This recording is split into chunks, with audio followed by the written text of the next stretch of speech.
చెప్పే, బాగున్నావా? ఏంటి ఇన్ని రోజులు గుర్తుకొచ్చాను నేను బాగానే ఉన్నా. నువ్వెలా ఉన్నావు? బాగున్నానే. ఏంటి మరి సంగతులు? ఏం లేదు, కానీ పెళ్లి పేరుతో ఉన్న జాబ్ని అయితే రిజైన్ చేసేసావు. అబ్బా, కొన్ని కావాలంటే కొన్ని వదులుకోవాలి కదా. సర్లే, నీకు ఒక విషయం చెప్దామని కాల్ చేశా. హైదరాబాద్లో జాబ్ వేకెన్సీస్ ఉన్నాయంట, అప్లై చేస్తావా? అవునా, నాకు కూడా జాబ్ చేయాలనే ఉంది, కానీ ఆయన ఒకసారి అడిగి కనుక్కొని చెప్తానే. సరే, నీ ఇష్టం. సరే మరి, బాయ్.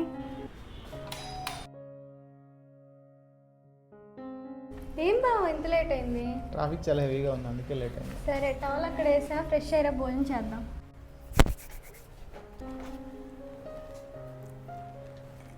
ఏమండి, మీకు విషయం చెప్పాలి. ఏంటో చెప్పు. అది అది